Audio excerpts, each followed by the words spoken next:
Setelah si sosok itu ngomong kayak gitu, tiba-tiba suaminya si bunda itu langsung kejang-kejang, terus mengeluarkan suara kayak ngorok kayak gitu, kayak suara yang ngorok kayak gitu. Nah, si bunda pun langsung khawatir dong. Nah, si bunda pun langsung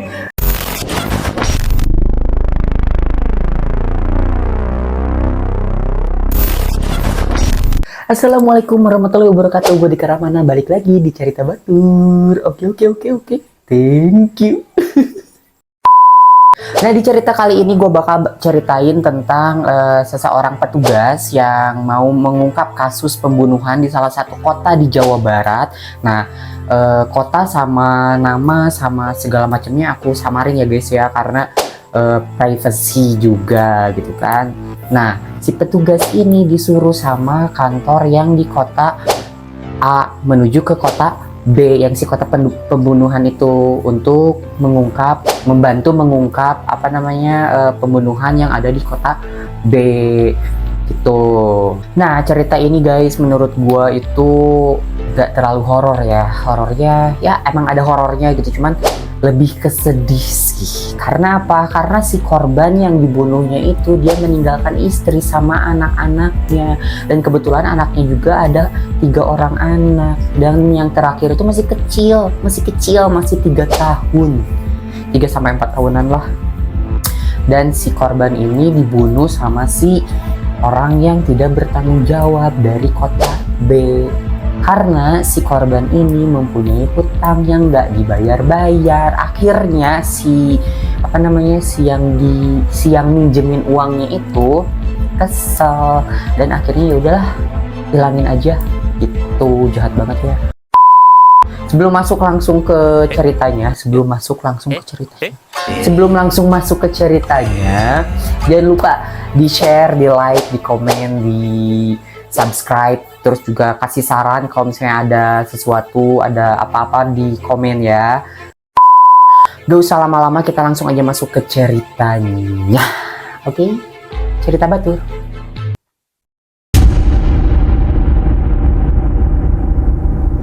Jadi cerita ini dikirim dari salah satu seorang petugas yang kita sebut aja namanya si Erwin.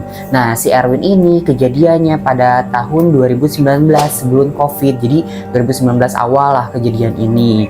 Nah, kejadian ini bukan di kota si Erwin, tapi di kota B yang tetap masih di daerah Jawa Barat juga, cuman aku nggak sebutin kotanya ya karena privacy ya. Nah, si Erwin ini ditugasin sama si kota A untuk mengungkap atau membantu mengungkapkan kasus pembunuhan yang ada di kota B. Tapi si Erwin gak sendirian, si Erwin sama rekannya berdua, yaitu sama Dimas sama Raka. Nah, setelah dikasih tugas sama si kantor yang ada di kota A, Erwin dan rekannya itu langsung pergi ke esokan harinya ke kota B, kota pembunuhan itu. Sesampainya Erwin di kota B, Erwin dan rekan-rekannya langsung menuju ke kantor yang ada di kota B yang menangani kasus pembunuhan tersebut. Nah, setelah Erwin sampai di kantor tersebut, Erwin dan rekannya itu langsung diberitahukan kronologisnya pembunuhan yang ada di kota B tersebut oleh petugas yang ada di kantor kota B. Setelah diberitahukan kronologisnya, segala macam info-info penting tentang pembunuhan tersebut, Erwin dan Raka langsung memutuskan untuk pergi ke TKP pembunuhan itu yang ada di kota B itu, untuk mengecek informasi atau segala macam yang ada di KP tersebut. Nah, Erwin sama Raka tuh yang pergi ke TKP korban pembunuhan itu. Kalau sama Dimas itu diem di kantor yang ada di kota B aja. Karena apa? Karena si Dimas ini mau berjaga-jaga, takutnya ada sesuatu atau misalnya ada yang terjadi sama si Raka sama si Erwin. Jadi Dimas langsung bersigap dari kantor tersebut. Jadi nggak tiga-tiganya ke sana, cuman Raka sama Erwin aja yang pergi ke TKP pembunuhan. Singkat cerita, Erwin dan Raka pun pergi ke TKP pembunuhan itu dengan ditemani seorang petugas yang dari kantor kota B itu. Nah, jalan menuju ke lokasi tersebut lumayan cukup rumit. Si Erwin sama si Raka itu memasuki pedesaan dulu. Setelah memasuki pedesaan, lalu si Erwin sama si Raka menemui hutan-hutan yang sangat lebat. Jadi kayak hutan belantara kayak gitulah. Nah, saking lebatnya si hutan-hutan atau si pohon yang ada di sana, jalan pun susah, jadi agak tertutup gitu sama si pepohonan, sampai baret-baret tangannya si Erwin sama si Raka karena kena tumbuhan-tumbuhan atau kena pohon-pohonan yang ada di sana, karena kan saking lebatnya gitu. Nah, sesampainya di TKP pembunuhan itu, Erwin langsung mengecek handphonenya. Kan jadi di handphonenya Erwin tuh ada aplikasi buat nyari gitu sinyal terakhir HP yang ada di sana itu di mana gitu, siapa gitu kan. Nah, lalu si Erwin itu mencari aja informasi, ngecek sinyal dari handphonenya si Erwin itu untuk tahu gitu siapa handphone terakhir yang ada di sini.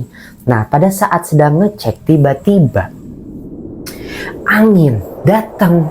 Anginnya itu langsung datang, langsung kayak berhembus angin kencang gitu, bus gitu langsung datang, tiba-tiba datang gitu si anginnya. Gak jauh dari angin, di selang beberapa menit kemudian langsung tiba-tiba turun hujan gerimis kayak gitu.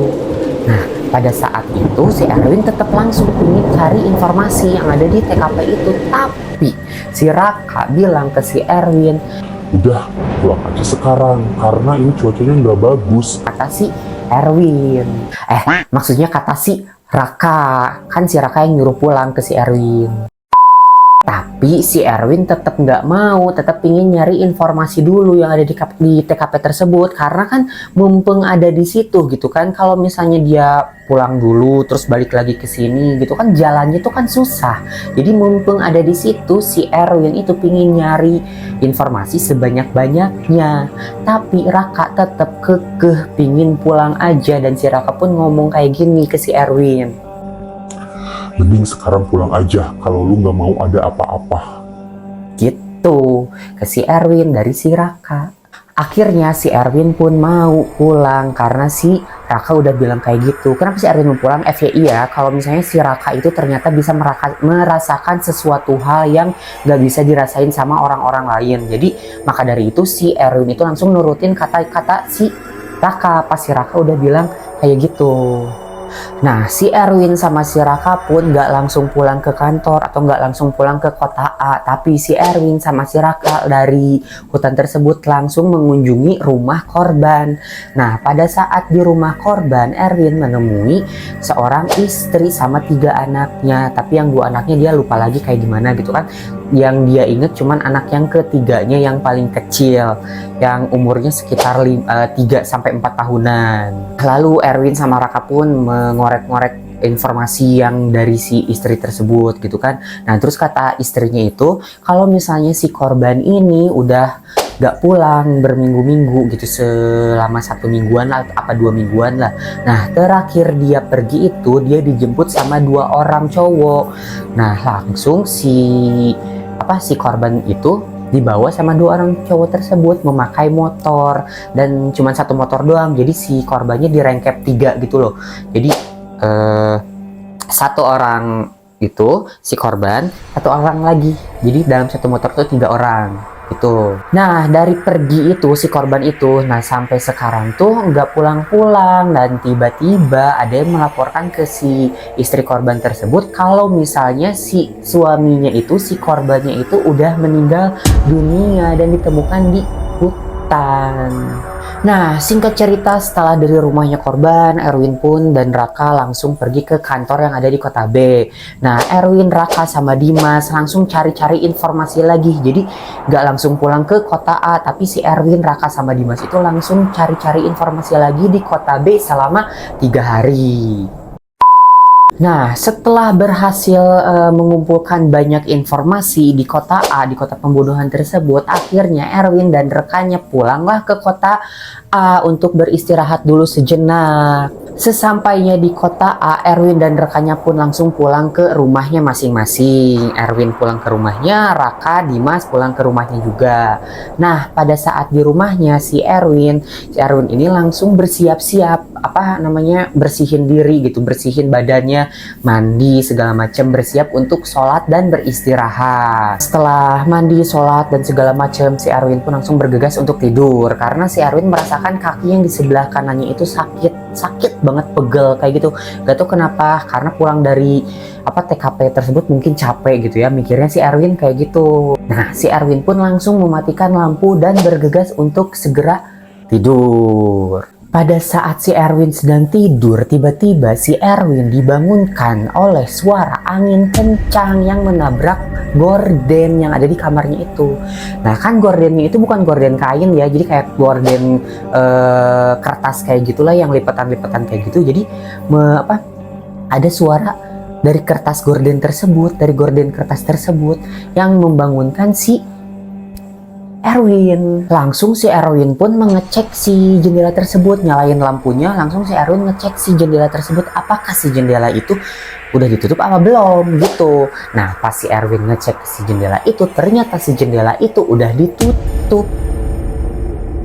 Si Erwin pun keheranan, itu ada angin dari mana gitu kan, sedangkan si jendelanya udah ditutup, nggak akan bisa angin masuk itu.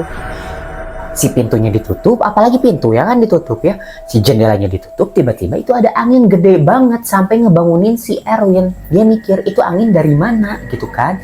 Itu dia bangun tuh sekitar jam 3 atau jam 4 pagi si Erwin kebangun itu. Nah si Erwin pun udah langsung udahlah nggak mikirin macem-macem gitu, langsung balik tidur aja si Erwin pun dengan lampu yang menyala karena si Erwin takut guys gitu, takut ada apa-apa. Jadi si Erwin balik lagi tidur dengan lampu yang menyala. Singkat ceritanya si Erwin pun keesokan paginya langsung nelpon si Raka dan menceritakan kejadian yang menimpa si Erwin semalam, kalau si Erwin itu kebangun gara-gara ada angin yang gak tahu dari mana itu. Dan ternyata si Raka pun mengalami kejadian yang sama di waktu yang sama, sekitar jam 3 sampai jam 4 subuh, jam 4 pagi.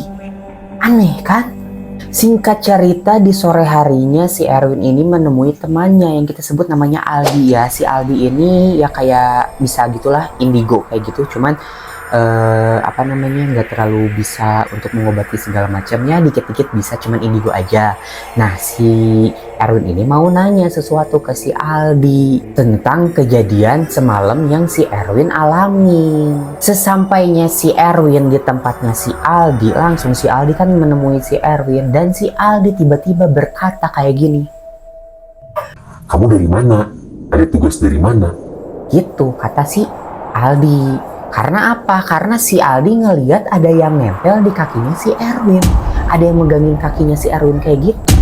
Makanya kenapa si Erwin itu kakinya pegal-pegal dari kemarin sampai sekarang belum sembuh-sembuh sakitnya, belum hilang-hilang. Ternyata ada yang nempel di kakinya si Erwin. Langsung si Aldi menawarkan ke si Erwin untuk mengajaknya ke gurunya si Aldi gitu kan, untuk mengusir sosok yang ada di kakinya si Erwin gitu. Jadi biar nggak ada yang nempel lagi.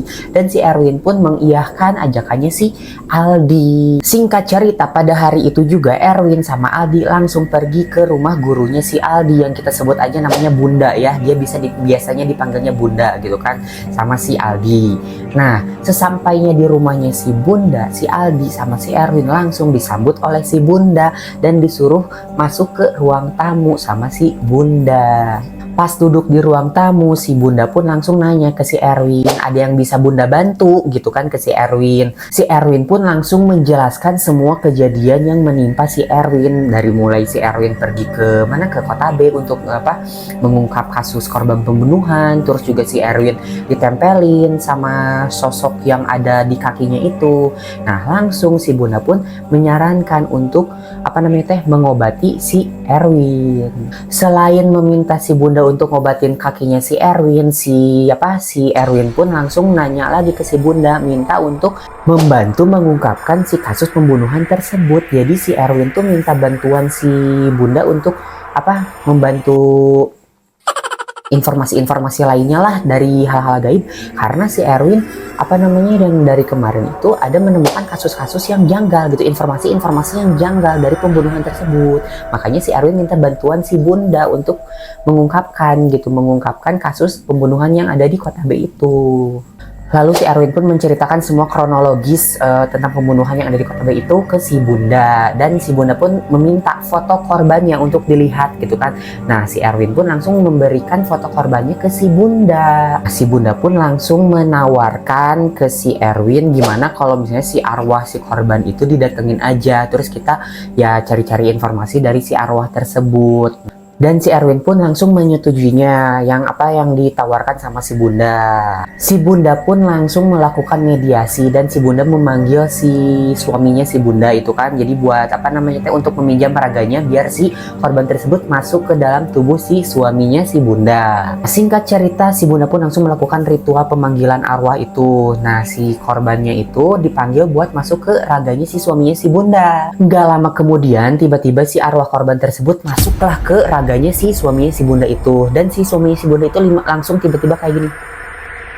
Nah, jadi pas udah dimasukin sama si arwah si korban itu, tiba-tiba si leher si suaminya si Bunda tuh kayak gini. Jadi kayak yang patah tulang leher kayak gitu. Nah, masuk aja tuh si korbannya, si arwah korbannya itu langsung sama si Bunda tuh dipegangin si leher itu, kayak giniin, dibenerin lah biar tegak gitu kan. Jadi biar nggak kayak gitu. Nah, lalu si Erwin pun langsung menanyakan sesuatu yang berurusan dengan si korban tersebut, menanyakan apakah benar itu si korban beneran si korban yang itu atau yang masuknya sosok lain gitu. Jadi si Erwin tuh nanyain informasi yang dulu diketahui sama si korban, dan si arwah tersebut mengiyahkan semua semua pertanyaan yang si Erwin berikan. Jadi dikonfirmasi lah kalau misalnya si arwah tersebut yang masuk ke si raga suaminya itu adalah benar-benar si arwah si korban. Setelah mengkonfirmasi kalau benar-benar itu adalah arwah si korban yang masuk ke suaminya si Bunda, si Erwin langsung menanyakan lagi sesuatu, ngobrol kayak gitulah. Jadi dia tuh langsung bilang kayak gini, Kang, jadi kemarin saya ke tempat TKP pembunuhan Akang. Bisa diceritain nggak ke saya gimana cerita sebenarnya? Saya juga mau membantu mengungkap kasus Akang. Saya juga tahu Akang pasti sedih dan Akang juga pasti ingin mengabari istri dan anak-anak Akang kejadian sebenarnya. Dan saya akan bantu tangkap tersangkanya. Mendengar pernyataan tersebut dari si Erwin, arwah si korban itu hanya diam dan menangis saja. Lalu si Erwin pun mencoba untuk menanyakan sesuatu hal lagi gitu kan. Jadi si Erwin tuh bilang kayak gini lagi ke si korbannya ini. Kang, sok ceritain aja apa yang Akang ingat. Tuh ke si korbannya. Nah, karena kan kalau misalnya udah jadi arwah itu dia tuh susah gitu mengingat-ingat kalau misalnya masa-masa zaman dulu waktu pada saat si korban itu hidup atau si korban itu jadi manusia gitu, kata si Bunda. Nah, akhirnya si korban pun langsung menceritakan semuanya yang terjadi pada saat itu. Saya dijemput sama dua orang lelaki sekitar jam 5 sampai jam 6 pagi beres subuhan. Dan yang jemputnya itu mengajak saya untuk datang ke rumah bosnya, kata si korban yang masuk ke raganya si suaminya si Bunda. Nah, ternyata si bosnya itu adalah seorang jawara di kota tersebut, di kota si B itu. Nah, ternyata si korban ini mempunyai hutang ke si bosnya yang nggak dibayar-bayar. Tapi si bosnya itu udah ngasih tenggang waktu aja karena mungkin perekonomiannya kurang. Jadi si korban ini menunggak-nunggak untuk membayar hutangnya. Akhirnya si korban ini dipanggil aja sama si bosnya yang nyuruh dua orang tadi untuk datang ke rumah si bosnya. Ternyata selama di rumah si bosnya, si korban itu disiksa dari pagi sampai sore. Dan si Erwin pun nanya lagi ke si korbannya gitu, rumah bosnya tuh kayak gimana gitu. Nah, si korbannya ini yang masuk ke raganya si suaminya ini langsung ngejawab lagi, rumahnya tuh di kota, rumahnya tuh berpagar tinggi sekali sampai menutupi rumahnya sehingga rumahnya itu tidak terlihat, hanya pagar saja yang terlihat. Warna rumahnya tuh yang pastinya si rumahnya itu mempunyai pagar tinggi sekali yang menutupi ke dalam rumahnya. Gitu kata si korban. Nah, karena si korban ini nggak bayar terus juga udah disiksa tapi tetap nggak bayar, akhirnya si bosnya itu bilang, "Legitkeun weh, hilangin aja," gitu katanya, kata si bosnya. Pada saat itu si korban akhirnya langsung dibawa sama dua orang yang tadi yang ngejemputnya itu masih tetap dari satu motor itu, jadi bertiga gitu. Jadi si korban itu diapit di tengah-tengahnya. Nah, pada saat di perjalanan kan si korban itu udah tahu mau diilangin gitu ya nyawanya. Nah, si korban itu berontak kayak teriak-teriak kayak gitu. Karena si korban terus berontak dan berteriak-teriak, akhirnya si kepalanya si korban itu dipatahin, si lehernya ini yang disini dipatahin sama si pelaku itu. sampai si korban meninggal dunia dan mayatnya si korban dibuang ke dalam hutan. Nah si Erwin langsung nanya lagi ada informasi lain nggak gitu. Nah si korban pun langsung ngejawab lagi kalau si tersangka itu nggak bisa ditangkap karena apa? Karena backingan sama orang suruhannya itu banyak, jadi susah buat ditangkap. Akhirnya si Erwin pun langsung ngomong sama korban, bilang supaya misalnya apa yang ikhlas gitu kan. Nah si Erwin pun langsung nanya lagi ke si korban, ada yang mau disampaikan nggak ke istri sama anaknya. Dan langsung si korban pun ngomong lagi ke si Erwin. Ini part yang menurut gue paling sedih, ya Allah, sedih banget ya Allah. Si korban bilang kayak gini, boleh nggak saya minta satu permintaan? Beliin sepeda buat anak saya yang paling kecil. Karena pada saat saya terakhir kali meninggalkan anak saya itu pada saat ulang tahun anak saya. Dan saya udah berjanji sama anak saya untuk membelikan sepeda. Tetapi saya keburu meninggal dunia. Jadi nggak sempat membelikan sepeda buat anak saya. Gitu kata si korbannya. Sedih. Belum sempat si Erwin ngejawab permintaan si korban yang tadi, tiba-tiba si korban langsung keluar dari raga suaminya si bunda itu. Tiba-tiba langsung keluar itu. Nah pada saat si korban itu keluar dari raga suaminya si bunda itu, tiba-tiba ada yang masuk lagi, sosok gak tahu siapa masuk lagi ke suaminya si bunda. Tiba-tiba suaminya si bunda itu yang dimasukin sama si sosok gak tahu siapa itu kan langsung marah-marah ke si Erwin sambil nunjuk-nunjuk. Dan si sosok itu sambil ngomong kayak gini.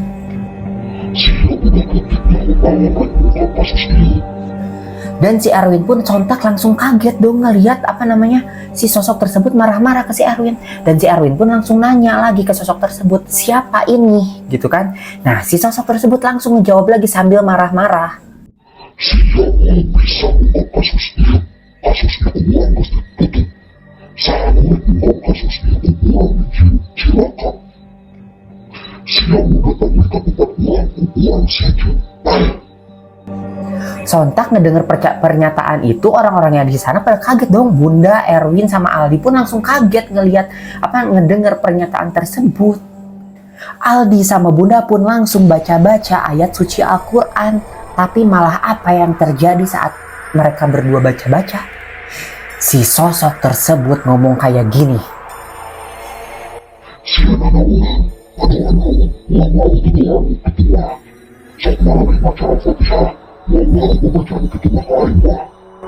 Nah setelah si sosok itu ngomong kayak gitu, tiba-tiba suaminya si bunda itu langsung kejang-kejang, terus mengeluarkan suara kayak grok kayak gitu, kayak suara yang ngorok kayak gitu. Nah si bunda pun langsung khawatir dong. Nah ternyata si arwah suaminya itu mau dibawa sama si sosok tersebut.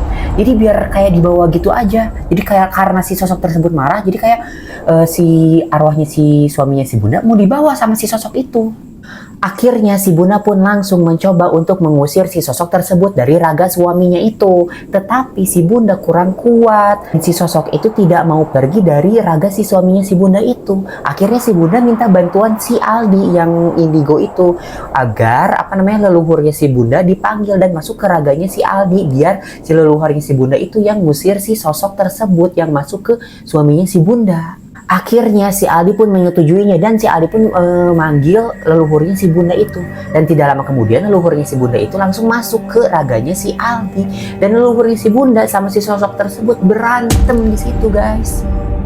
Berantem gitu. Jadi leluhurnya si bunda tuh mau ngusir si sosok tersebut gitu sambil berantem. Bukan berantem bak biku kayak gimana ya nggak tahu lah.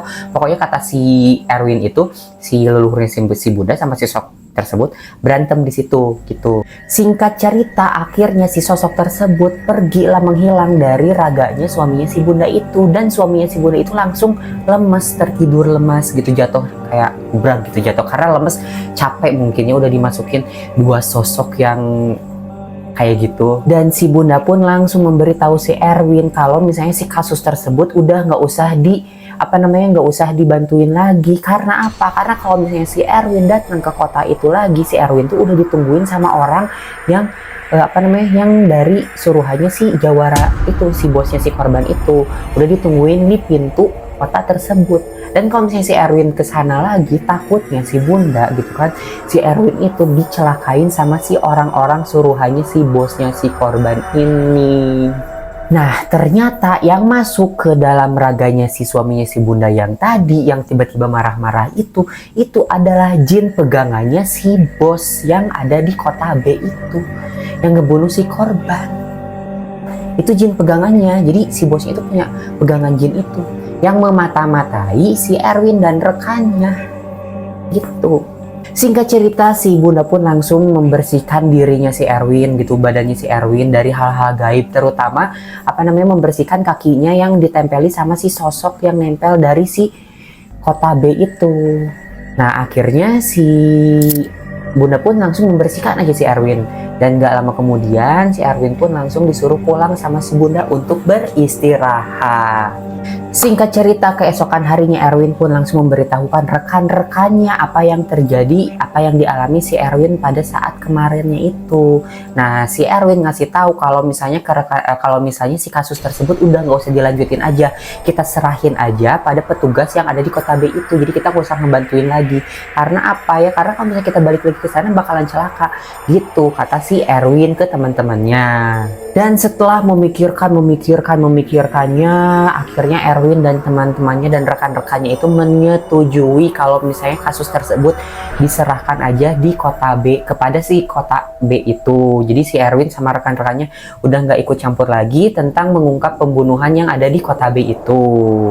Nah, ternyata si Erwin kalau pulang dari rumahnya itu, kalau pulang dari kota tersebut ke rumahnya itu, kakaknya si Erwin suka lihat kalau misalnya ada sosok tinggi besar yang ada di belakangnya si Erwin. Nah, ternyata si sosok itu ya itu tadi pegangannya si bos itu, jin pegangannya si bos yang jawara itu, yang ngikutin terus si Erwin sama rekan-rekannya dan memata-matai mereka bertiga. Singkat cerita, seminggu kemudian si Erwin pun menyuruh petugas lainnya untuk memberikan sepeda yang dibelikan oleh si Erwin sama rekan-rekannya. Yang waktu itu si korban itu minta untuk dibelikan sepeda buat anaknya. Nah, sesampainya si sepeda itu sama si petugas yang disuruh sama si Erwin itu, langsung si Erwin menelepon istrinya dan menceritakan semua kejadian yang menimpa si korban atau yang menimpa suaminya itu. Langsung istrinya pun menangis di telepon itu sama si Erwin. Kasihan banget ya. Ya Allah, tega banget itu orang, sumpah. Hanya cuman gara-gara utang doang gitu nyawa diilangin, guys. Parah banget, dia nggak mikir gitu kalau misalnya si korban itu punya istri sama anaknya yang harus ditanggung semuanya gitu sama si korbannya. Ya Allah, tega banget ya Allah. Nah, kita doain aja ya guys ya, kalau misalnya si tersangka itu belum ketangkep, semoga hatinya si tersangka itu kebuka, tersentuh gitu kan, jadi taubat si tersangkanya itu dan mengakui semua perbuatannya. Dan juga kita doain sama si korban, semoga si korban diberikan tempat yang nyaman di sisi Allah Subhanahu wa Ta'ala. Terus juga diberikan ketabahan bagi yang ditinggalkannya, kayak istri sama anak-anaknya, diberikan kesehatan dan ketabahan dan juga diikhlaskan, diberikan keikhlasannya. Amin ya rabbal alamin. Nah guys, sekian cerita dari Erwin ya. Nah, ini benar-benar menyayat hati sih. Jadi si korban itu mau beliin sepedanya cuman keburu meninggal, guys. Kasihan banget ya Allah. Ya. Nah, buat yang suka cerita horor jangan lupa di like, di subscribe, sama di komen, di share juga ke teman-teman kalian gitu kan. Nah, untuk saran-sarannya segala macam silahkan kalian komen aja. Terus kalau misalnya ada yang diceritain cerita horor kalian, tinggal kirimin aja cerita horor kalian ke alamat email yang ada di sini di ceritabatur@gmail.com. Nah, cerita batur kali ini udahan dulu, tinggal nungguin lagi cerita batur minggu depan. Dadah.